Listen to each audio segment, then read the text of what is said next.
Muito obrigado, Karina. Obrigado, ABM, por nos ceder esse espaço. Obrigado a vocês que estão nos ouvindo. Desde já eu me coloco à disposição, se alguma coisa não ficar clara ou surgirem dúvidas ou mais esclarecimentos, por favor, nos procurem. Nós vamos estar à disposição ao tempo que vocês quiserem. Obrigado. Eu vou, então, pedir a permissão para compartilhar a minha tela. Espero que vocês estejam vendo minha tela aí. Tranquilo ou não? Sim, estamos Sim, bem. beleza. Então, a ideia nesse tempo que a gente tem, falar sobre qualidade, compensação reativa, harmônicas, ressonância, tudo aquilo que incomoda a nossa vida, né? Mas a gente tem que viver com isso, não tem jeito. Então, a ideia é falar sobre esses assuntos. Eu pincei alguns assuntos, especificamente focado em metalurgia e mineração e coisas relacionadas.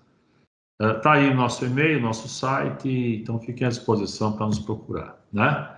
Aí está meu e-mail, nosso site e o meu currículo resumido, né? O programa serão medições elétricas, qualidade de energia e harmônica nas instalações, compensação reativa e ressonância, aplicações em indústrias de mineração e forno, né?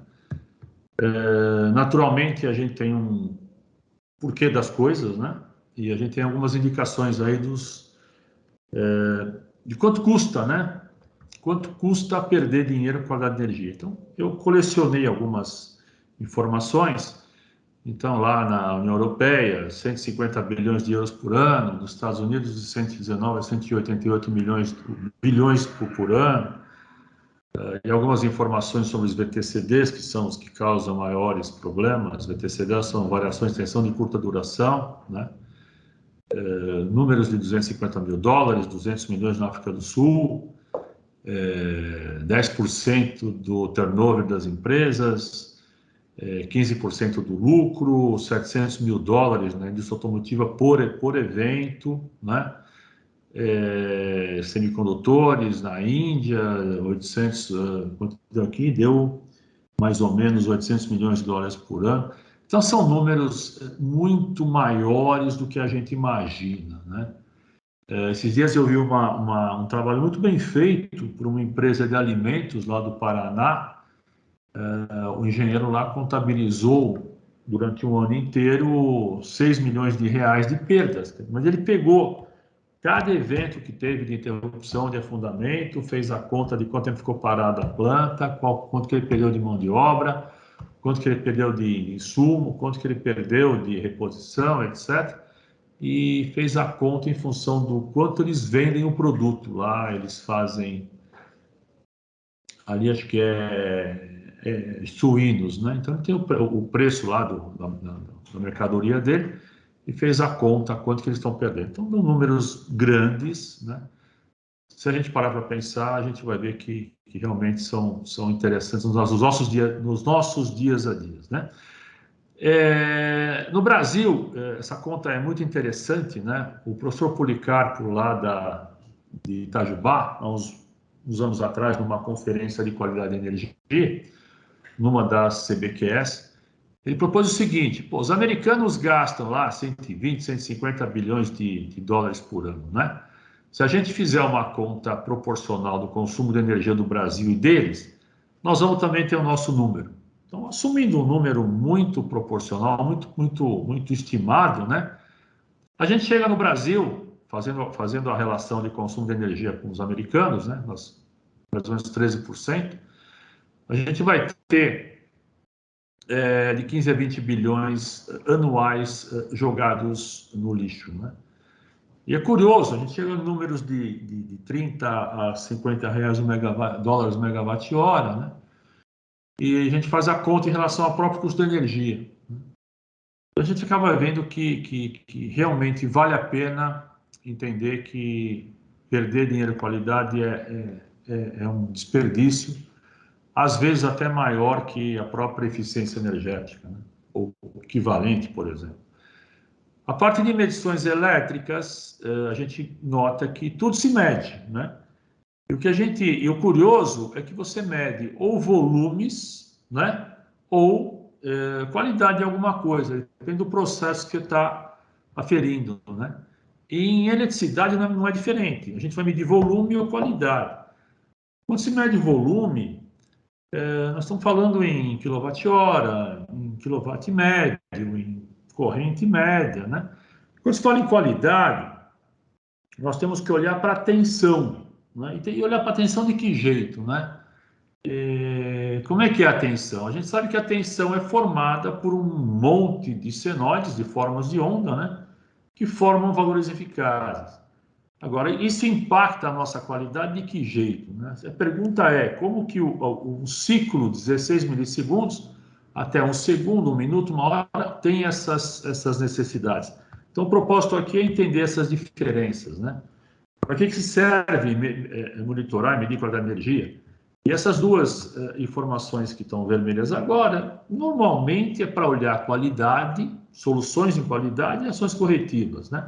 Às vezes as empresas que têm um propósito de fornecer energia, você vai querer saber atender contrato, vai querer saber os dados estatísticos, mas quem está na ponta do consumo, que é o caso de vocês das indústrias, a maioria de nós somos de indústrias, de consumidores, queremos saber o que fazer com problemas e evitar a recorrência com ações corretivas, né? E aí a gente, essa figura eu escaneei, na época eu escaneei, não tinha ainda revistas digitais, né? Talvez 15 anos atrás, uma revista de 3E, e dizia o seguinte, o método tradicional de fazer medições, né? Curioso, quem já tentou fazer isso, né? Ou você enxerga, ou você usa roupa, ou você consegue manusear a ponta de prova, ou respira, né? Não tem muito o que fazer tudo simultaneamente, né? E aí, naquela oportunidade, já existiam métodos modernos, né? E aí, nosso amigo aí, já com um painel, com uma saída, né? Que ele pudesse acessar o sistema de controle das medições, tal, muito mais confortável e seguro, né? Hoje em dia, naturalmente, a gente vê até pela qualidade da foto, né? Um pouco diferente a qualidade, né? Sistemas que ficam lá instalados, ligados em rede. Então, a turma consegue acessar as informações, consegue até fazer as suas programações de manutenção em cima dessas informações. A gente evoluiu, né? E os sistemas estão hoje muito mais amigáveis e mais fáceis de terem acesso, né? E quando se fala em medição, em função do ponto que você está, se você é uma concessionária, uma geradora, um consumidor, você vai ter um interesse específico em cada ponto desses colocados aqui, né? Então, lá, uma hidrelétrica que se conecta numa rede de 500 kV no ponto P8, vai querer saber o interesse dele, como que ele está interagindo com a rede, uma rede básica, quais são as premissas. Uma indústria grande que se conecta na rede básica tem essa premissa de saber o impacto da rede na carga dela e vice-versa, né?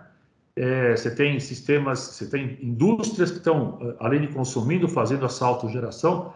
Então, esse P4, por exemplo, aqui tem uma outra premissa, tem que saber o que aquilo está acontecendo, quais são as possíveis implicações de uma injeção de potência ativa nesse ponto aqui, né?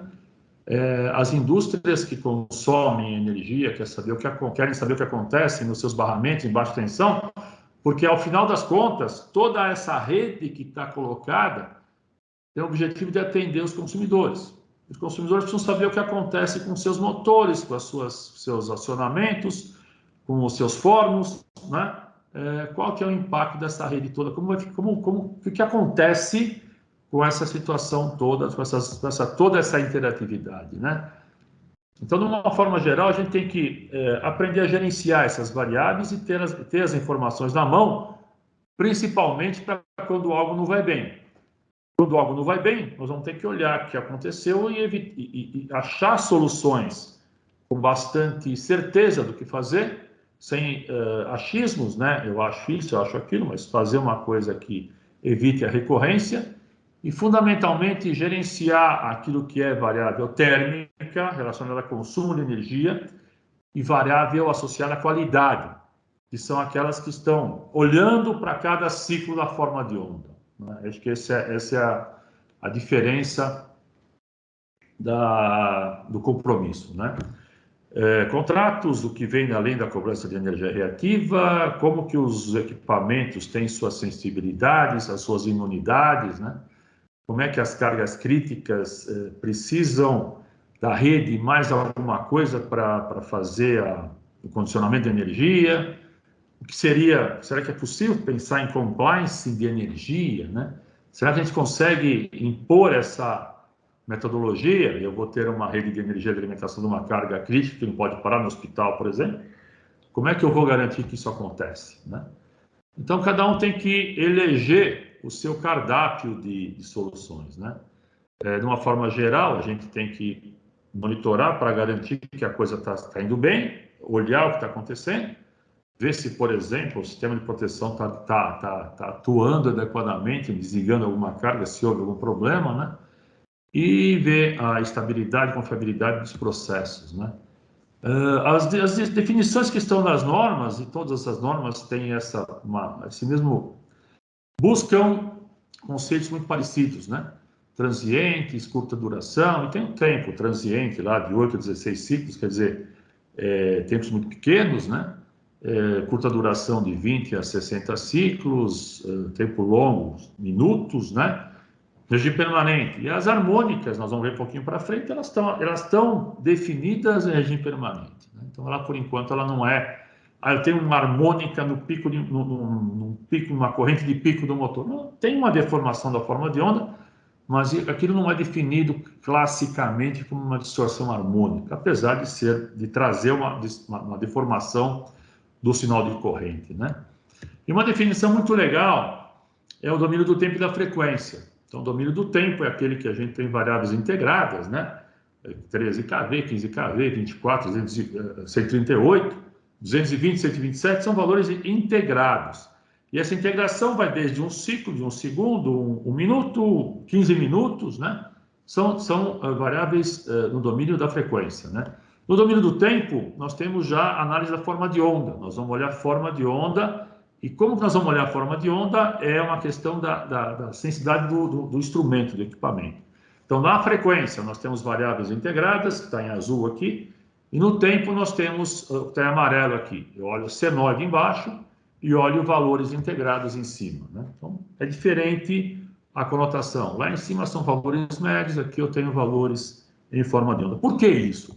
Existem determinados tipos de equipamentos que são muito sensíveis. Cada 1, 2, 3 ciclos de falta de sinal de tensão caem os equipamentos, né? E aí você perde a produção e voltamos àquela história de custos, né?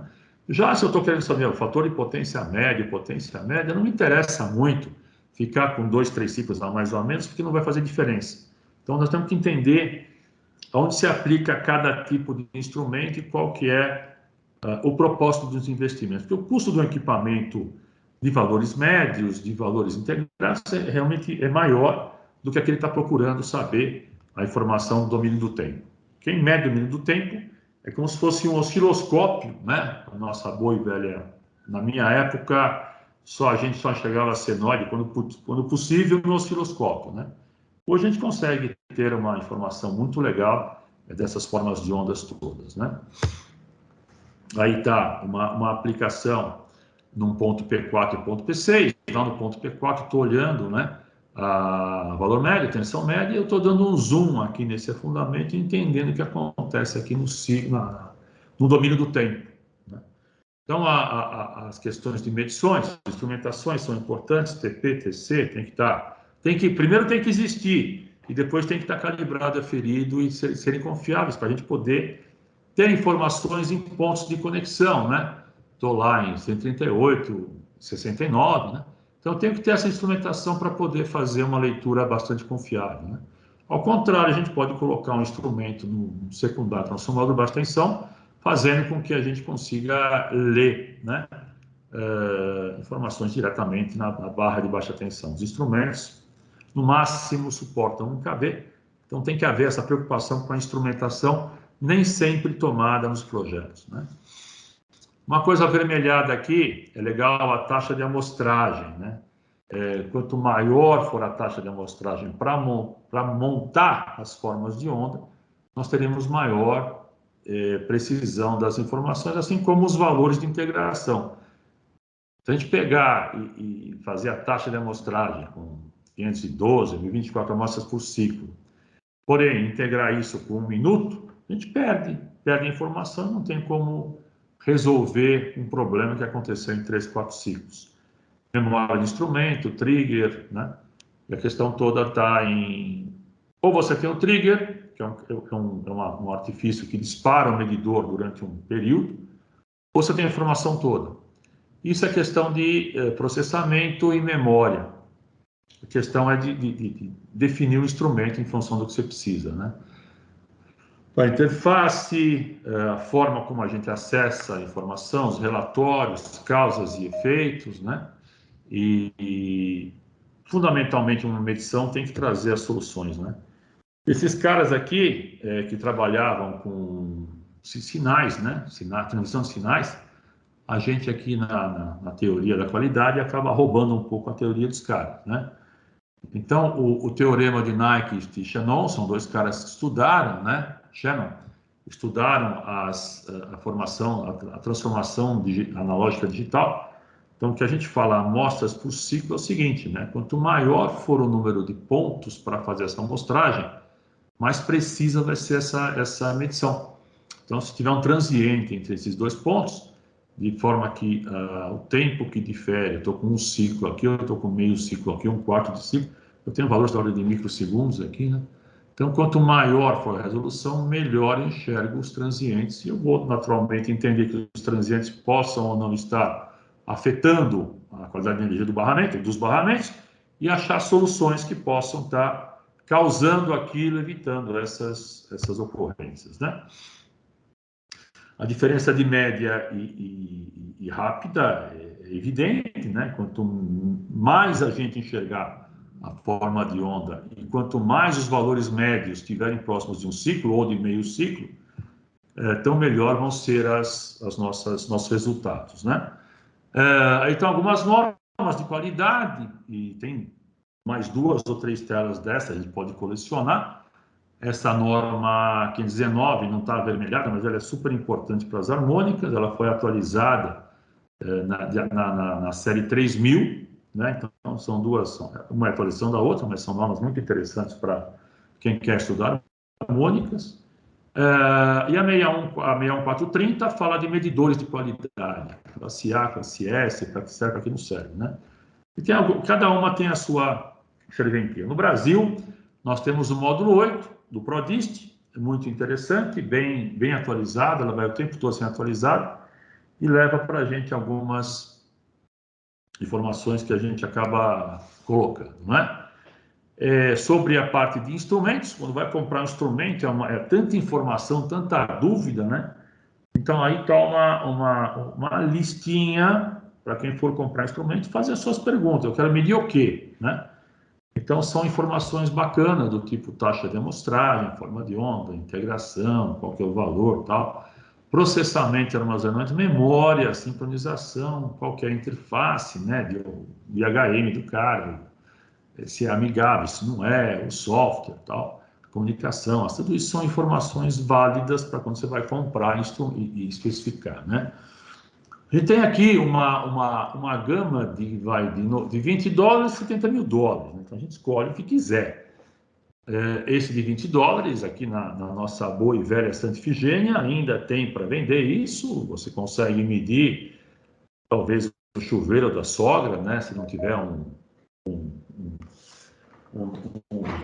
controle de temperatura lá com SCR, você consegue medir alguma coisa razoável, né? Fora isso, você precisa começar a medir harmônicas, consegue olhar valores true, RMS, né? Então, cada um tem um tipo de aplicação. Esse cara aqui é uma caixa de calibração dos instrumentos de qualidade, né? Portáteis, fixos, com integração de 1 segundo, você vai tendo as informações aquilo que não adianta colocar no painel um instrumento que vai te medir valores médios se você quer ver qualidade, né? Aí estão algumas especificações típicas e vale a pena comparar, né? Qual que é a taxa de amostragem, de 128 até 1024, até que harmônica está medindo. Para que vai medir que centésima primeira harmônica aqui? Vai fazer o que com isso? Né? A gente acaba descobrindo ruídos de alta frequência, né? Qual que é o conversor analógico digital, qual que é a memória, qual que é quais são os transientes, né? Quanto maior for a taxa de amostragem, nós vamos diminuindo o tempo de amostragem de transientes, né? As portas, etc., autonomia de alimentação na falta de rede, quais as normas que atende, se é classe A, se é classe S, normas de compatibilidade eletromagnética, canais de tensão, corrente, a gente consegue medir fase neutra e terra, consegue enxergar 5 correntes, né? Parece um sonho você enxergar 5 correntes, ciclo a ciclo. Então é bacana de estudar, de ver como é que isso funciona. Quem tem tempo, é uma bela farra para a gente se divertir com isso, né? Então, aí mais informações, qual que é a precisão do cristal lá que vai fazer a aquisição dos ciclos, né? Para poder fazer a gravação, se dá para o GPS, quais são as formas de comunicação, como que é a interface, temperatura de operação, etc. O trigger está aí uma aplicação. O trigger você ajusta um tempo e se o registro sai fora dessa faixa, ele vai pegar um tempo de amostragem e vai tentar te mostrar em função da memória. Normalmente a memória é restrita a um período, por isso que ele faz o trigger é uma ferramenta, é um recurso para se gravar alguma coisa, né? Essa é a questão. Se você não tem trigger, não tem problema, você acaba gravando tudo, né? E aí tem eu gosto muito de falar em futebol nos últimos tempos, né? Eu não vou entregar que time que eu torço, mas a gente olha aqui um gol, né? E a gente olha um gol e olha o mesmo gol de novo, e olha o mesmo gol de novo, tá certo? A gente consegue intuir que a gravação desse gol, existe um trigger lá na linha da pequena área, né? Então, a bola passou pela pequena área, o bichinho começa a gravar e vai mostrar legal quem fez o gol, vai abraçar ali o português e tal. Beleza, joia, né? Aí você vai nessa situação aqui e você percebe que o medidor tá medindo alguma coisa já meio média, né? Então ele vai lá, é mais ou menos como faz o registrador lá do consumo de energia, né? Ele quer saber um valor médio a cada 15 minutos. Então ele vai integrar aquilo tudo, vai dividir e tal. Nós vamos ver que o gol vai acontecer, né? E dá tempo da gente parar para olhar e tal. Você não sabe exatamente o que está acontecendo, mas você vê a bola entrando, talvez o rádio te dá uma condição melhor para interpretar o que está acontecendo aqui, mas legal. A gente, pela imagem anterior, sabe que houve esse gol e tal. E aqui você tem com maior condição de processamento, né? Então, esses 3 casos ilustram muito bem como que a gente vai trabalhar com medidores, né? Esse último, naturalmente, tem uma tecnologia de compressão de arquivos para poder mostrar tudo o que acontece, né? E não é só tensão, nós estamos olhando, mas o que está por trás da tensão elétrica, né? Nós temos as VTCDs, os afundamentos, e como que é esse comportamento, né, na forma de onda, então a gente consegue abrir e dar uma olhada nisso tudo. Outras informações, desequilíbrios, distorções de tensão, flicker, né, PLT, PST, as frequências e sempre os máximos, mínimos e médios. Tá? Então, fica sempre aquela pergunta, né? Eu tenho aqui um valor RMS, né, um afundamento, um pico de corrente causando, né, esse afundamento. Eu tenho aqui a forma de onda, como é que está acontecendo, como é que, em alguns 3, 4 ciclos, como é que a forma de onda de corrente se comporta, né? Tudo isso a gente vai olhando. Aqui um curto fase de terra, tipicamente um curto fase de terra aconteceu, né? E a gente consegue olhar, né, todas as possíveis variáveis elétricas. Então, gravou a informação, naturalmente, tensão e corrente. Tensão e corrente são as variáveis e tudo que está aí é cálculo, né? Então, existem cálculos de todas as variáveis e tal. Confesso a vocês que talvez 25% a 30% que está aí eu não sei o que é. Mas tudo bem, algum dia eu vou aprender e eu vou depois falar para vocês como é que funciona isso. Mas a maior parte do que aquilo que a gente usa no dia a dia acaba aparecendo aqui, certo? A gente consegue ver regime permanente, regime transitório, né? Transitório entre dois permanentes. Dá para ver em forma de onda, dá para ver em valor do regime da frequência, regime do tempo. Então é legal, pô, porque com o transitório no regime da frequência não tem graça. Você não consegue ver a senoide morrendo.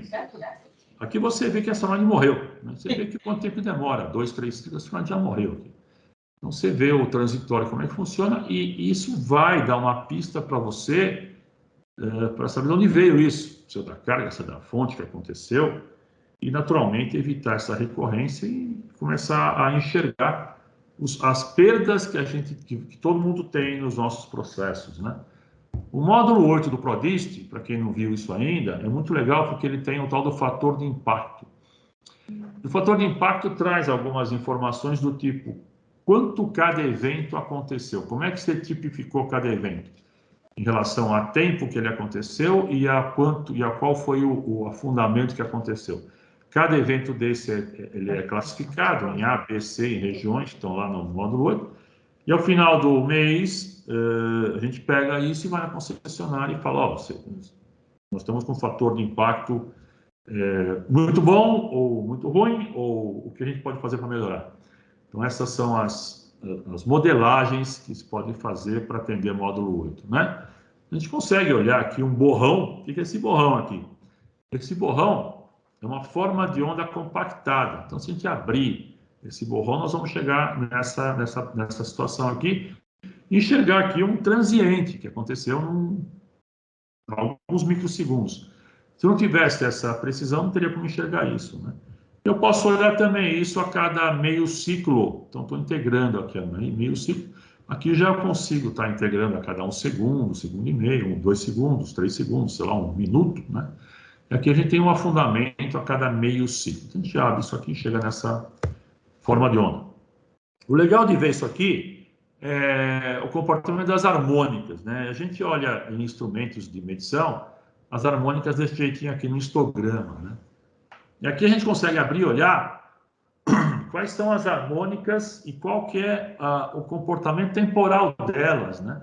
Porque aqui está o preto, é o valor, é a corrente em 60 Hz, né? A frequência fundamental, e essa quinta, sétima e 11ª são nas correntes harmônicas, né? Então a gente está olhando aqui qual que é a variação temporal delas. Se for fazer um filtro de quinta harmônica, por exemplo, eu vou ter aqui uma harmônica máxima de quase 100 amperes, né?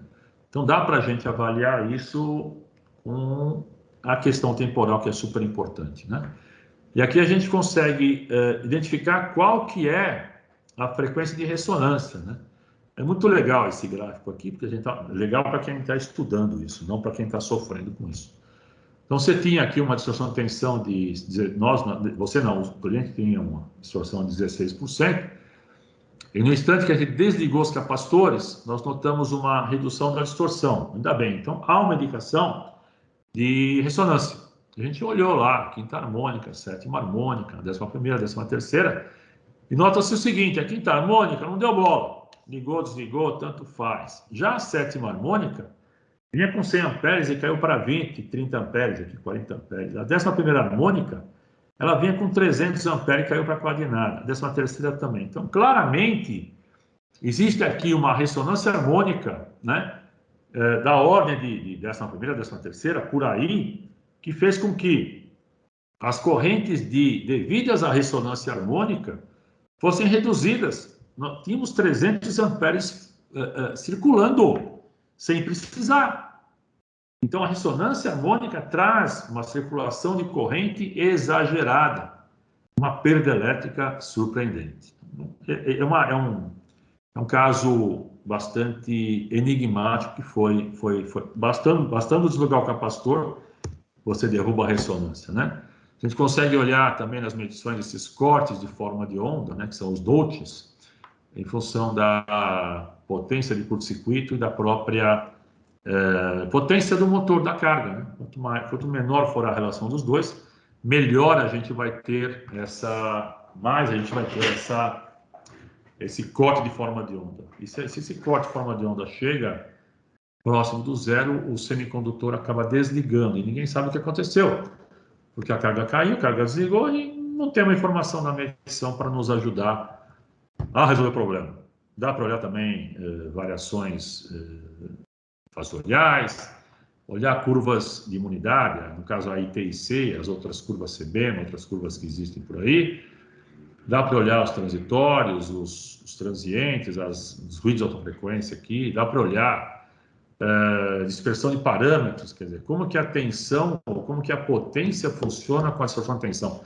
Dá para fazer programas de MV, né? Variáveis dependentes, né? Dá para a gente, não digo brincar, mas trabalhar com as estatísticas da potência para achar qual seria a demanda a ser dimensionado no sistema. Dá para você, naturalmente, olhar os espectros de correntes harmônicas de energia. E o histograma cíclico, que é uma montagem de milhares de ciclos, né, em cima de uma mesma figura. Então, aqui você enxerga se a tua qualidade de energia está adequada ou não. Essa é a ideia, né? Montar diagramas unifilares vivos, né, com informações dinâmicas das correntes, potências, tensões, etc., né? Alarmes e formas de onda e, naturalmente, se você gostar, a tua planta é colocada em vários países, vários estados, você consegue da sua casa, no domingo à tarde, confortavelmente, isso é legal, né? Olhar qual que é o comportamento da tensão, da alimentação, da qualidade de energia em cada planta que você é responsável, né? Especificamente sobre fornos a ar, a gente tem essas medições feitas há um tempo atrás, na entrada num forno, e a gente verifica aqui no meio o valor médio, aqui o valor máximo de potência ativa, né? Percebam a diferença, né? Então, você tem a integração aqui em minutos aqui a cada ciclo, né? A diferença é burral. Agora, como é que eu vou administrar esse número? Depende do que você quer saber. Se eu quero saber o carregamento transformador, não há por que você ficar trabalhando com valores de pico, sim valores médios. Agora, qual que é o impacto disso na tensão? A gente começa a enxergar. Aqui a potência ativa total média e potência ativa total máxima, né? A gente consegue enxergar isso de uma forma muito clara e entender o que está acontecendo, né? Aí, no caso das estatísticas das potências que esse forno está consumindo, e para quem gosta de dimensionamento, de aspectos térmicos transformadores, percebe o seguinte, olha, 80% dos casos estão com uma demanda máxima de 2,5, mais ou menos, né? Eu não preciso ir lá para 3, porque eu tenho casos específicos com potências mais altas, né? E, de repente, a suportabilidade do sistema suporta isso. É questão de ter um pouco de paciência para analisar o impacto, nesse caso, térmico. Isso aqui é potência, né? A gente olha a potência reativa. Se você está olhando potência reativa para o fator de potência da concessionária, é a cada hora, né? Não tem por que ficar olhando isso aqui em cima.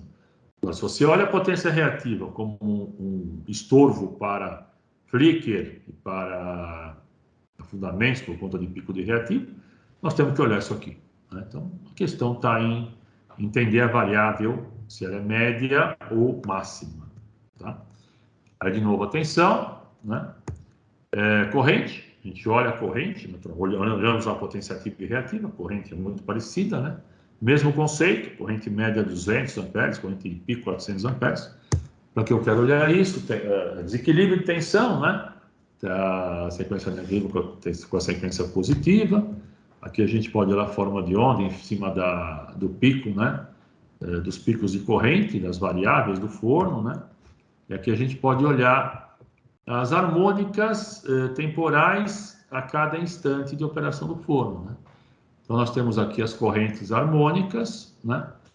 E aqui a segunda harmônica é a amarelinha, a terceira harmônica é a vermelhinha, a quarta harmônica é a verde, que tem muito pouco, quinta harmônica, desculpa. A sétima harmônica não aparece, a quarta harmônica aparece aqui, a 11ª e a sexta harmônica está aqui. Então, você tem essas... você consegue verificar como que as coisas funcionam no aspecto temporal aqui, nessa medição que foi feita, tá? No caso aqui, o Flicker, o PST, ele normalmente ele é alto, né? E por que aconteceu esse 9? Certamente acontece que essa preocupação da mitigação do Flicker é feita lá no ponto de conexão da concessionária, não é na entrada do forno, né? Então, instrumentos podem esconder informações importantes, taxa de amostragem, tempo de integração, normas, instrumentos dependem de memória e processamento, capturas de tensão corrente, solução de instalações, etc. E tal. É mais ou menos essa a história de filtros, né? De novo, se alguém tiver, desculpa, de medições, né? Se alguém tiver algum tipo de dúvidas depois, a gente pode conversar daqui a meia hora, mais ou menos. Ou então, lá para frente, se tiver algum tipo de dúvidas também, de discutir alguma coisa, estou à disposição. A parte das harmônicas nas instalações é um tema discutido para caramba, né? Na moda, né? O problema é aterramento, é harmônicas, é para-raio, não sei o quê. E as harmônicas sempre são as culpadas por algum problema, né? As harmônicas, naturalmente, são fenômenos que acontecem por distorção da forma de onda decorrente, né? Em função da carga. Quer dizer, a carga ela é controlada e por esse controle ela gera essas correntes harmônicas. As correntes harmônicas em sistema elétrico acabam pela impedância do sistema, acabam por causar, né, as distorções de tensão. Então, a situação é essa. As cargas injetam correntes harmônicas, e em função de cada uma dessas frequências, existem as impedâncias também em cada uma das frequências. Afinal de contas, o transformador tem uma impedância que é ômega-L, e esse ômega é 2πf, né, a frequência. Então, você tem as harmônicas das correntes gerando distorções de tensões. A questão é, essas distorções de tensão chegam a níveis toleráveis, intoleráveis, possível, como é que a gente vai fazer isso? Então, está aqui, as cargas não lineares são aquelas que têm essas correntes não senoidais, correntes não lineares, elas têm essas harmônicas, geram as correntes em diversas frequências, e aí você vai ter distorções de tensão originadas pelas distorções de corrente, né? Normalmente, os sistemas que geram essas correntes harmônicas são sistemas que controlam, né, a carga. No caso mais típico, mais aplicado, são os retificadores e os inversores de frequência. São os caras mais comuns. Ou aqueles que têm controle ou não têm controle, mas são coisas totalmente aleatórias, como no caso do forno, né? Então, você tem correntes que acontecem em função da própria concepção do forno a ar, né? E isso não tem controle, as correntes são totalmente descontroladas e isso gera corrente harmônica em todas as harmônicas possíveis, né? A composição todo mundo conhece, quer dizer, você tem várias frequências, a gente sabe que qualquer sinal, até pela própria teorema de Fourier, ele pode ser decomposto em senoides, né? Então, você tem lá N frequências harmônicas que vão compor qualquer sinal não senoidal, né? Então, o cara, esse é o Fourier, que descobriu isso, né? A questão de sinais, né? A definição que a gente usa para simplificar, para explorar esse assunto, é definir cada corrente associada a uma frequência. Então, 20 ampere em 300 Hz, nós vamos estar em 20 ampere em quinta harmônica, né? 10 ampere em 420 Hz, são 10 ampere em sétima harmônica.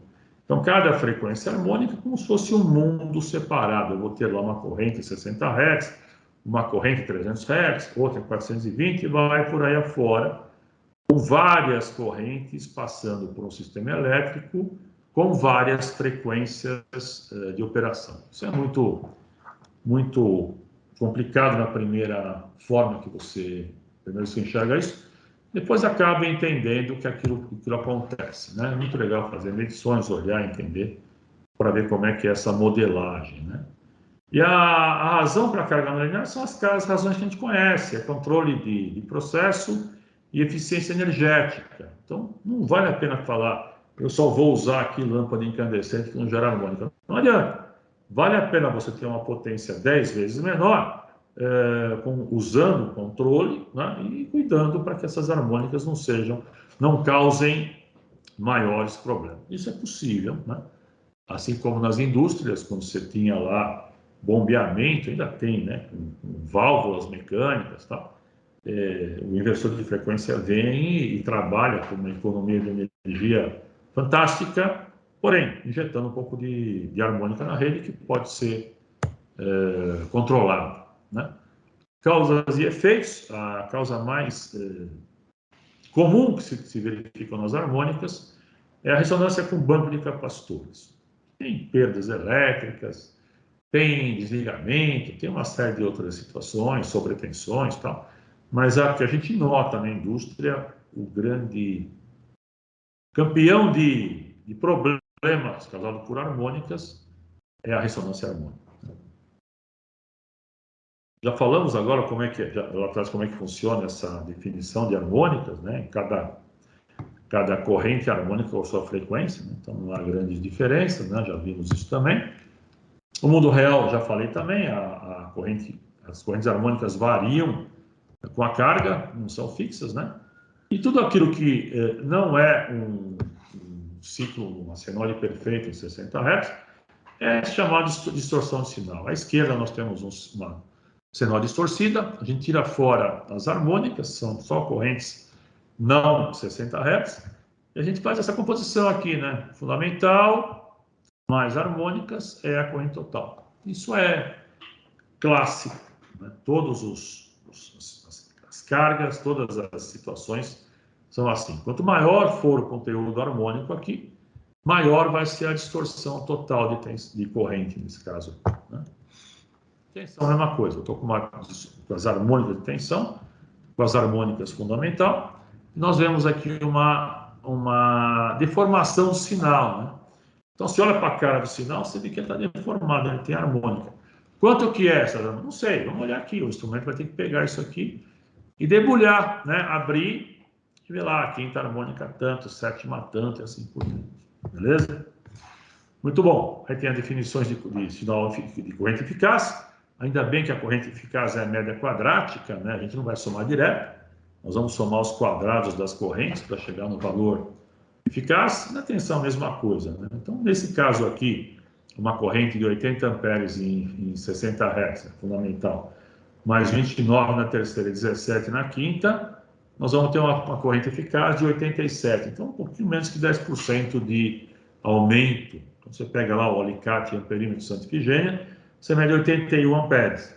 Pega um True RMS, que mede todas as harmônicas, você vai ter uma medição um pouco mais real. O circuito que alimenta essa carga tem que naturalmente estar dimensionado para suportar essa corrente maior, né? E a distorção de corrente harmônica, a corrente harmônica é a soma quadrática das correntes, e a gente dividindo essa corrente harmônica em relação à corrente fundamental, no caso aqui 81 amperes, nós vamos ter essa variável conhecida como distorção de corrente.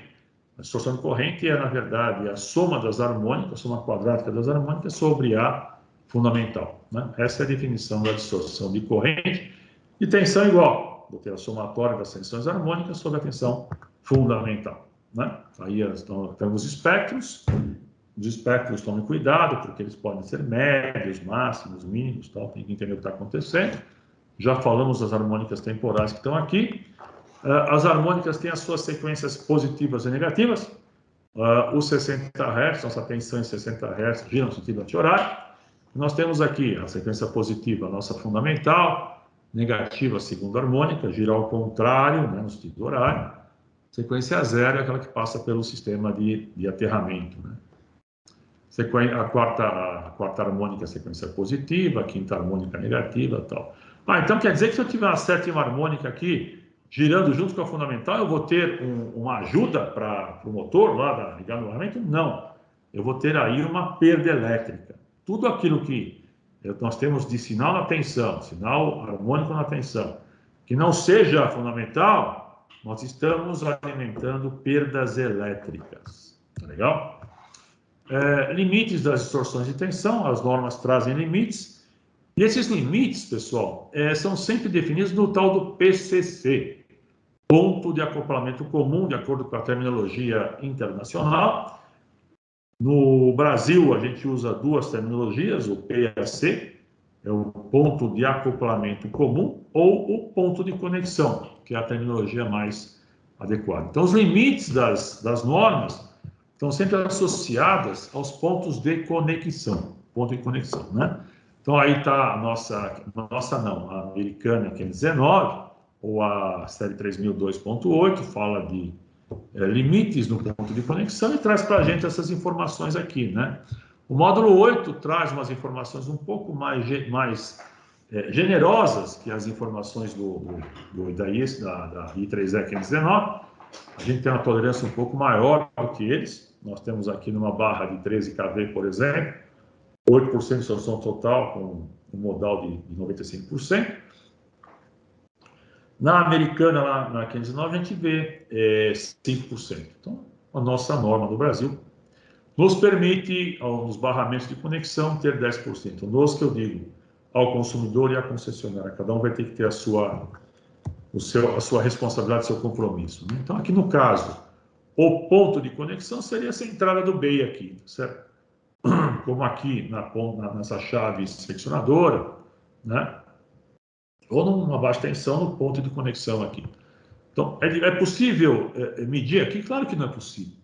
Nós vamos ter que ter na entrada aqui o TP e TC o mais próximo possível para poder medir como é que é esse comportamento. Por isso que eu falei lá atrás, é super importante que vocês tenham nas instalações de alta tensão, né, e média também, acessos, né, com TP e TC, calibrados, aferidos e olhados de vez em quando, para que se consiga fazer essas avaliações periódicas, tá?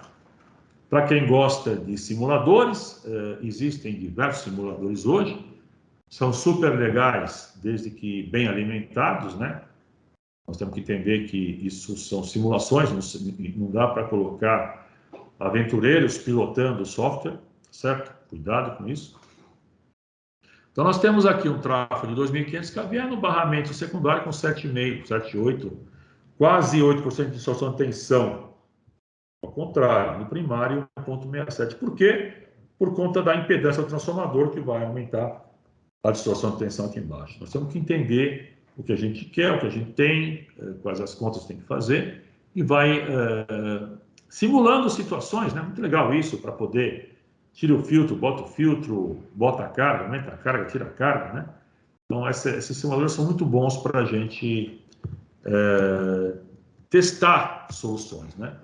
Assim como esse que a gente faz aqui, mais simples também, a gente verifica quais seriam as distorções de tensão com filtro e sem o filtro, né?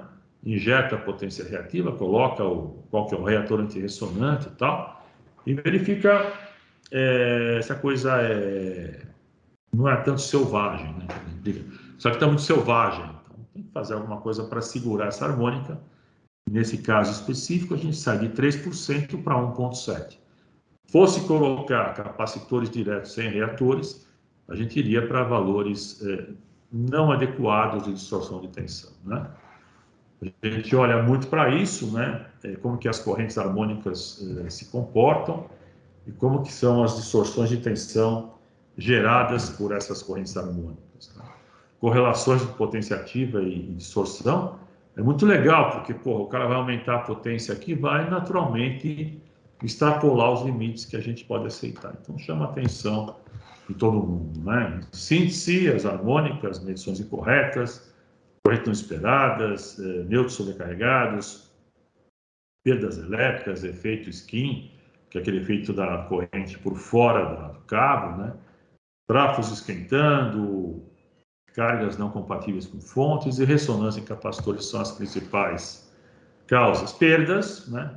As perdas não são de 30%, como o pessoal fala por aí, 1 a 2% da carga, 3%, a menos que ache uma baita ressonância que chega a 9%, 8 ou 9%. Eu nunca vi coisa mais que isso, né? Perda de transformadores, distorção de tensão, né? E os filtros podem resolver. Transformadores são essencialmente robustos, porém, eles são vítimas de harmônicas, né? E para quem quiser ver esse documento, o 144 da CDE, é muito legal. É um documento que foi desenvolvido por duas normas, uma inglesa, outra americana. A inglesa trata de desclassificar o transformador, e a americana trata do fator K transformador, né? Então a gente não, a norma, esse documento traz modelos, né, de matemáticos para evitar que os trafos se superaqueçam por conta das harmônicas, né? Uma solução seria filtro ativo. O filtro ativo, de uma forma geral, ele lê a corrente da carga harmônica e injeta uma corrente no ângulo oposto. Então, nós temos aqui corrente da carga. O filtro fabrica, entre aspas, a corrente harmônica, ao contrário, ângulo ao contrário, para que a soma lá na entrada fique comportada, né? Então, aí está uma medição, um projeto, né? Você tem o filtro ligado com a distorção de tensão de 4%, o filtro desligado com 9%, 10%. O flow de corrente também é menor, e aí tem cada uma das harmônicas como é que se comporta isso, né? Sétima, quinta, primeira, fundamental, 11ª, etc. E tal, né? Aí tá, esse filtro é modular, cada módulo tem, acho que era 30 amperes, então tem 10 módulos, são 300 amperes. Né? Filtro passivo, uma combinação adequada de reator e capacitor, de forma a filtrar a quinta harmônica, ou a quinta e sétima, então, em função da necessidade. Ele também injeta potência reativa durante a filtragem. Então, exemplo de um filtro passivo, uma nova estática, que a gente injeta a potência reativa na medida que ela é consumida, reduzindo a corrente fundamental mais as harmônicas, e a tensão ela é muito beneficiada. Normalmente acontece isso. Você controla a corrente, controla a potência reativa, a distorção de tensão vai cair e a tensão vai ficar regulada. Muito interessante essa inter-relação das variáveis elétricas. Aí você tem um projeto com cargas desbalanceadas, né? Você tem aí essa potência reativa, a injeção de filtro passivo e consegue fazer a compensação. Então, filtro ativo e passivo tem aplicações. Em geral, o filtro ativo está lá para tirar as harmônicas, só as harmônicas, e o passivo está lá para compensar a potência reativa. Dá para fazer compensação reativa com filtro ativo? Dá, só que a perda é alta, caro também. Dá para fazer filtro passivo com filtrar harmônicas com filtro passivo? Dá, porém você está ligado em uma frequência só. Então dá para tomar cuidado, tem muita gente vendendo porcarias, né? E a ressonância é a questão da inserção de capacitores no sistema que é puramente indutivo. O transformador lá ele é um L, e quando você coloca um C junto com um L, queira ou não queira, você vai ter um circuito ressonante, né? Não tem jeito. Então, se colocou lá, e se aquela frequência de ressonância estiver próxima da frequência de uma das correntes, nós teremos, então, ressonância harmônica. E a gente elétrico, nós copiamos os mecânicos, a ressonância mecânica. Mesma coisa, você tem um movimento, tem uma frequência de uma estrutura, a estrutura, no caso aqui, é o balanço com a criancinha menorzinha, ela tem a sua estrutura e a energia é da irmãzinha aqui que está empurrando, né? Conforme o movimento de vai e vem, a energia é incidente até que o sistema venha a se destruir. Os casos mais clássicos da ressonância mecânica estão colocados aí nesse link. A que eu acho muito impressionante é a destruição da ponte Tacoma, né?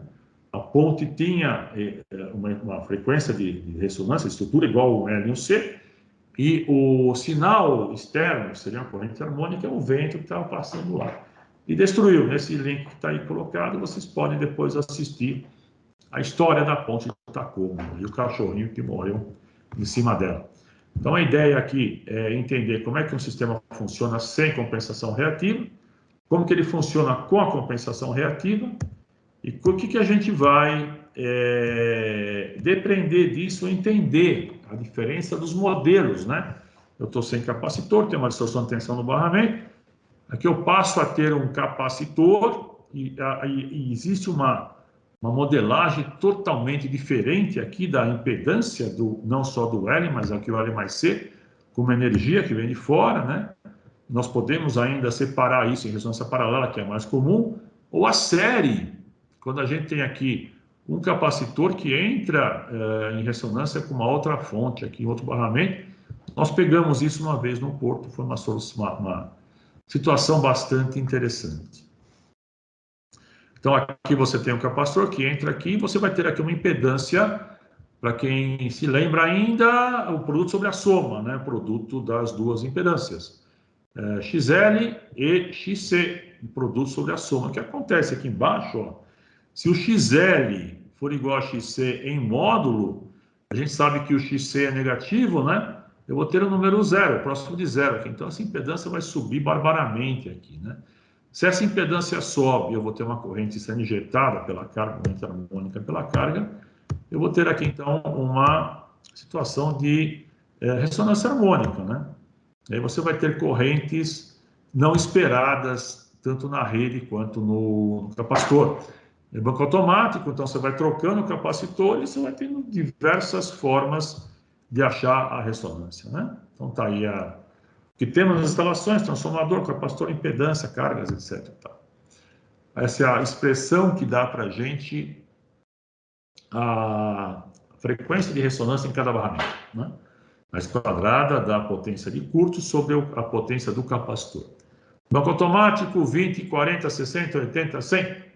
Tem que ser feita a conta para cada uma dessas possíveis potências reativas a serem injetadas, né?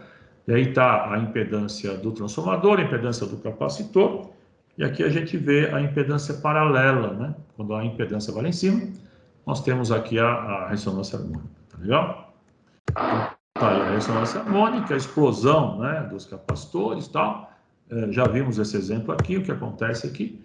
E a gente nota que num banco automático, com essas composições de potência reativa, nós teremos diversas frequências de ressonância em função da potência injetada. Então, está lá com o banco automático funcionando, sem problema, de repente a carga aumenta e aí o banco busca um degrau diferente, e aí o banco explode.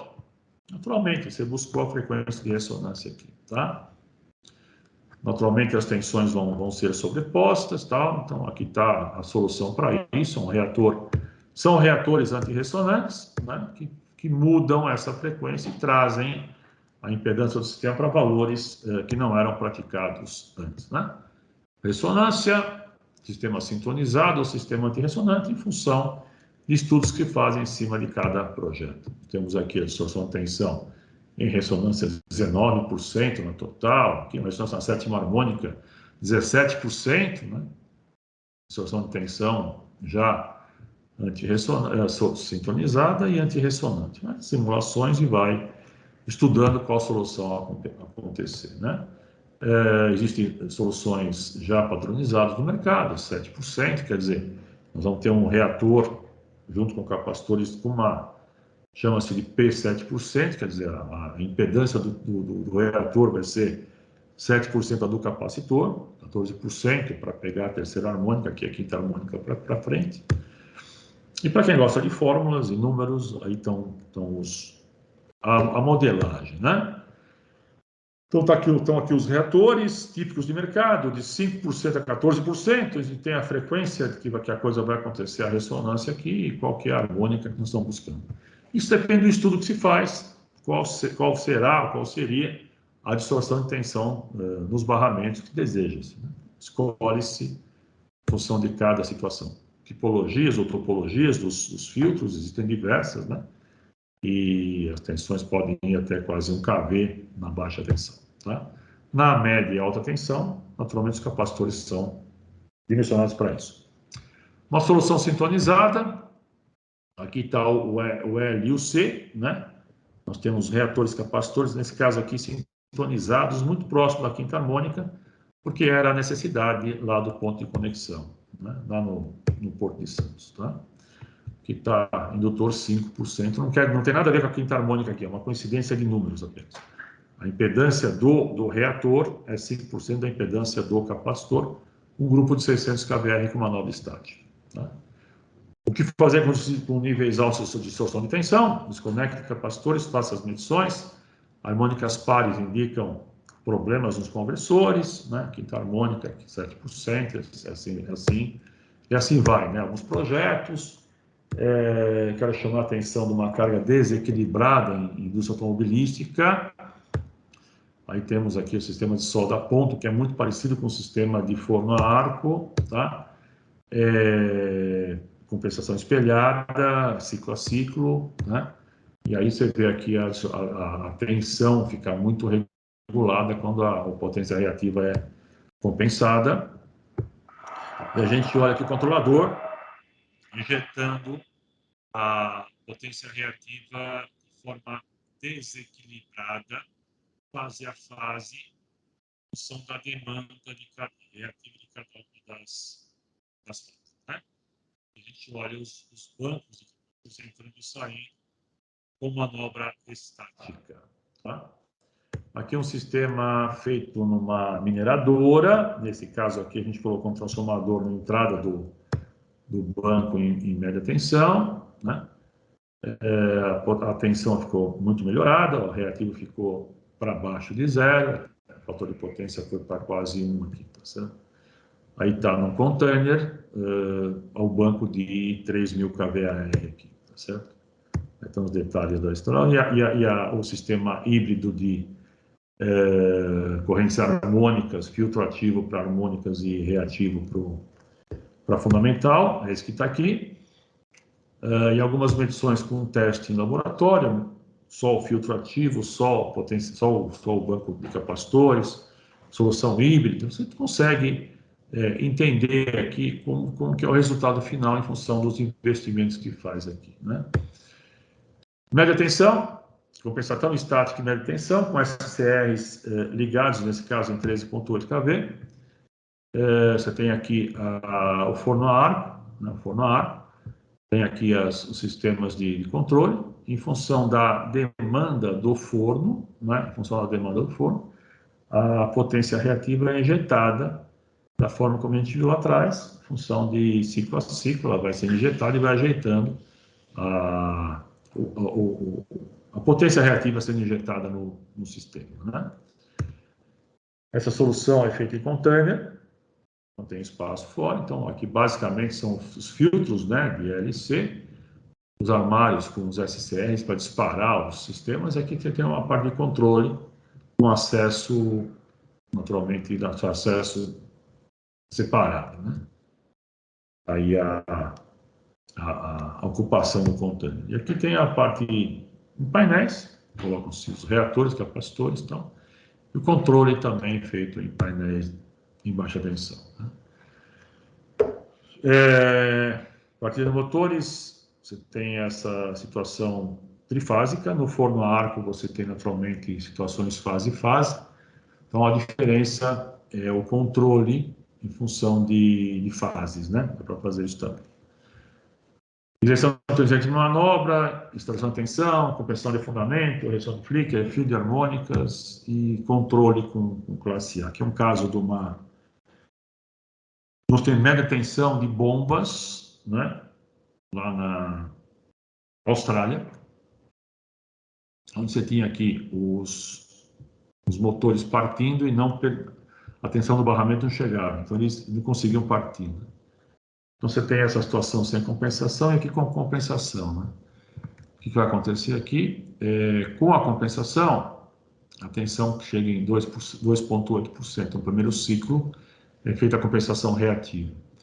A partir do instante que o sistema é desligado, de propósito, a medida, você tem essa distorção, esse afundamento de 8% que acaba derrubando a carga, né? Então você tem esse resumo aqui, sem a compensação, 4% o afundamento, e sem o equipamento, você chega em 8% aqui. Então, naturalmente, você reduz a corrente reativa para conseguir uma tensão muito melhor. Não é harmônica, vocês estão falando aqui em potência reativa e regulação de tensão na partida. Sobre caixinhas pretas, sobre gente que vende soluções milagrosas, né? eu chamo a atenção de vocês para ligar o bullshit detector. Tem gente vendendo porcarias e vendendo sistemas que não existem, né? Absurdamente horrorosos, né? Então vale a pena tomar cuidado. Tá? Em resumo, fontes transformadores, possuem impedâncias, etc. As cargas são não lineares, as tensões acontecem por conta das harmônicas. Quando se coloca capacitor, você vai ter ressonância, né? E então, cuidado com geradores, não falei de geradores aqui, lembrei de geradores, capacitores com geradores devem ser compatíveis. Em geral, a variação, a manobra lenta dos capacitores nos levam a não permitir o uso de gerador e capacitor. Mas, nesse caso, como é rápido, não tem problema. Reativos de tensão tem uma relação muito intrínseca, muito junta, né? Você tem a sobrecompensação de reativos gera sobretensões. A nova estática evita transientes de manobra, né? Harmônicas, ressonância, já falamos sobre isso. Capacitores, dimensionamento, sistemas ressonantes não mantidos, perde capacitância e, portanto, queimam também, né? E atentar para as questões de temperatura em subestações, para questões de sobretensões, né? E aí, então, eu peguei um quadradinho do fabricante de capacitores com uma menção à própria norma, né, que rege. Então, cuidado com temperaturas em subestações que têm capacitores, cuidado com sobretensões, né? Você tem sobretensão 10 minutos por 8 horas, a cada 24 horas ele tolera, né? Se tivermos uma sobretensão de 20% por 5 minutos, ele estoura, né? Risco de explosão, de fogo, certo? A gente vê isso o tempo todo. Máxima corrente, de acordo com essa norma que eu falei agora há pouco, esse é o número dela. Tá? Então, há de se tomar cuidado para não ter acidentes nas plantas com capacitores, né? Meu tempo está em cima. Eu agradeço a atenção de vocês e estou à disposição para qualquer pergunta. Obrigado. Terminou sua apresentação, né? Sim. Agora você está abrindo para esclarecimento. Você vai deixar o pessoal falar contigo, abrir o microfone, é isso?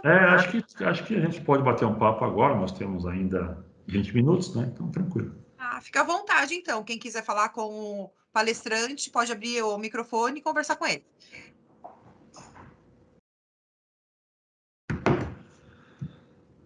Boa tarde, professor.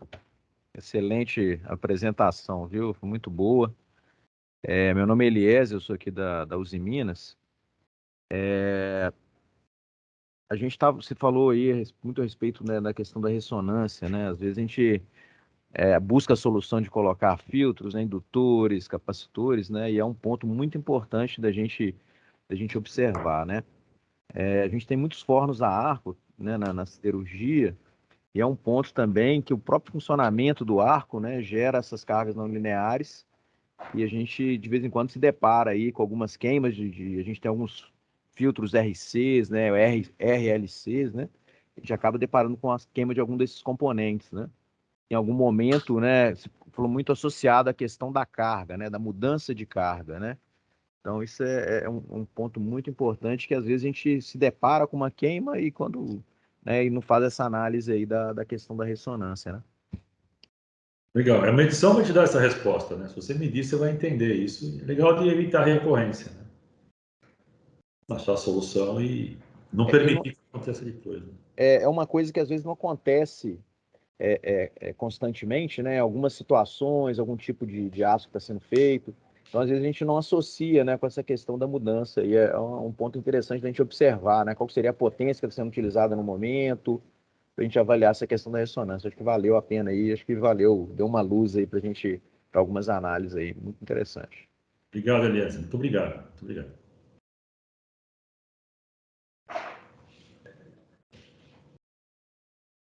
Boa tarde, senhor Costa. Oi, pois não? Boa tarde, Alexandre Bellarmino. Ô, cara, e aí, meu? Satisfação em revê-lo e ouvi-lo novamente aí. Obrigado aí pela oportunidade. E eu só queria tirar uma dúvida contigo. ainda a gente encontra nas instalações situações de partidas, né? Motores partindo com situação de partida direta, né? Motores de capacidades consideráveis. E muitas vezes aparecem assim os especialistas, né, as empresas, e tentam vender uma solução de uma forma mais simplória, né? E aí fica sempre aquela dúvida, né? Você instala um soft start ou você instala um inversor de frequência? O que você pode passar para a gente aí em relação ao que foi passado na palestra, que a recomendação que você poderia passar para a gente? Muito legal, obrigado, Alexandre, pela pergunta, prazer em ouvi-lo. Os próprios dois equipamentos têm funções diferentes, né? Apesar do inversor de frequência também controlar a corrente partida, ele tem funções de controle do processo. Se você está preocupado só com a corrente partida, não precisa gastar dinheiro com o inversor. Basta colocar o soft starter. O soft starter está lá para fazer a função de partir corrente. O soft starter parte a carga, ele controla a corrente, e no instante seguinte que o motor entrou em regime, ele tem um contator que ele desliga o soft starter. O contator é uma chave, ele está desligado. Já o inversor de frequência fica lá funcionando. Se você consegue fazer um processo de eficiência energética, né, com realimentação, por exemplo, se esse motor está alimentando uma bomba, e se essa bomba pode ter um processo de eficiência energética para reduzir a velocidade da bomba, né, é super legal, porque você tem a partida e o regime. E o soft start é só a partida. Naturalmente é muito mais barato. Então a questão é a aplicação, né?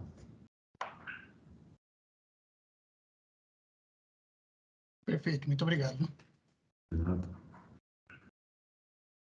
Pessoal, então acho que eu repito aqui, vocês têm os nossos contatos. Eu queria só chamar a atenção que no site nosso está sendo colocado na biblioteca essa apresentação, né? Nós temos lá uma biblioteca com uma série de artigos técnicos, informações e tal. E essa apresentação está disponibilizada lá para quem quiser pegar, além da Karina vai disponibilizar a gravação para associados da ABM, né? Quem quiser ver essa apresentação lá no PDF, está salva na biblioteca do nosso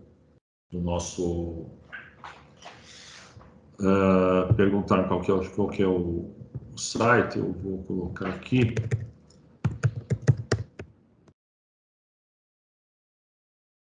engenharia.com.br, tá? Então tá aí.